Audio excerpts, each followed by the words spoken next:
Can you hear me? Yes. Okay. Welcome. We're so glad everybody's here today.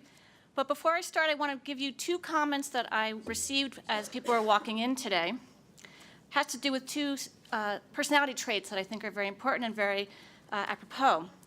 Elsa told me that in 2001 that the ISSPD conference was canceled right after 9/11. And we think here we are 15 years later and what resiliency there is. So I just wanted to thank her for that comment. The other has to do with adaptability. So apparently Bob Michaels once said that mental health is the ability to adapt to the situation you are in. So we are going to practice adaptability because we're now a half an hour behind. But the nice thing is that John Gunderson has offered to shave some minutes off his presentation. He was happy to offer that, so hopefully we'll make up time. Okay, so just want to mention that we are jointly provided by the North American Society for the Study of Personality Disorders and the Department of Psychiatry at the Icahn School of Medicine at Mount Sinai in collaboration with the National Education Alliance for Borderline Personality Disorder. I really want to thank my planning committee. I could not have done this without their help. Don Black, Kim Gratz, Perry Hoffman, Ken Silk, Stephanie Stepp, Shirley Yen, and Mary Zanarini. Thank you so, so much. So we have a very, very exciting weekend ahead. I think a lot of other New Yorkers think that this is an exciting weekend because the presidential primaries are coming on Tuesday, but we know that the most exciting thing that happened this weekend is in this room. So highlights, we have over 60 presenters from all over the United States, Canada, Europe, South America, Australia. That's a 30% increase over previous years. 29 posters. I want to mention that that's happening during lunch today. They're going to be in the two side rooms. We have 4 master clinicians. We're excited to have Dr. Channon, Frazzetti, Gunderson, and Kernberg joining us. We have invited speakers, Dr. Plakin, and we have a family symposium at the end of today. I also want to mention we have new formats this year. Those of you that have come to our conferences in the past, you'll see 2 new things. One is we have a second track Sunday morning, and you'll have the option for a more specialized talk in one of the side rooms, and then the main talk will be in this room. And then something else called speed data sessions. This is a takeoff on speed dating, where there'll be 5-minute presentations, and we'll have a stop clock, and then the next person will come up. So we look forward to those new formats. So just some housekeeping issues. This is our accreditation statement. We also have certificate information. We are offering CMEs for physicians, psychologists, and social workers, both from Connecticut and New York. Information is in the packet, so please refer to that. In terms of faculty disclosures, there are only 4 that we need to mention. Beth Brodsky has some book royalties. Lois Joy Kane, you can read it's also in the packet. Mads Frost has got some Monsanto app non-publicly traded stock. And Mercedes Perez Rodriguez is going to be talking about FDA non-approved use of oxytocin tomorrow.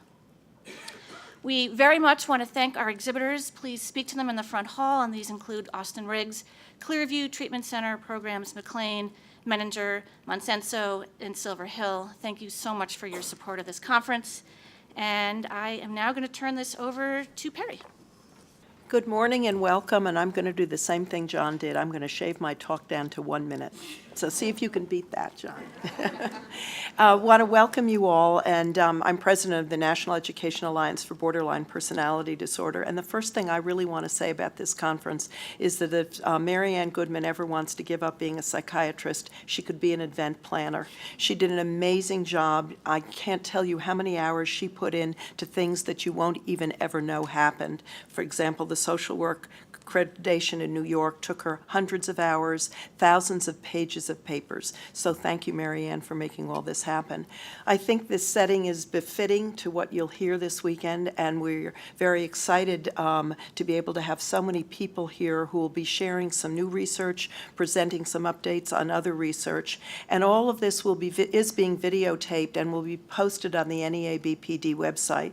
We are so appreciative to our presenters who always willingly sign a consent to allow us to post their presentations, and everything will be launched with our new site that comes up May 1st. It's been a year in the making, so we're really excited about it.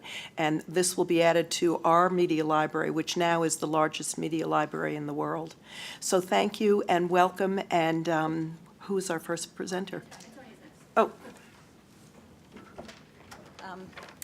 So, welcome all. I'm here on behalf of, well, partly as a member of this community of personality disorder researchers, but really on behalf of Mount Sinai as the vice chair there, and I'm here to say that I'm delighted that we're part of this conference. So I welcome you to this beautiful venue, which overlooks a place where history's unfolded for better or for worse, as Marianne has described.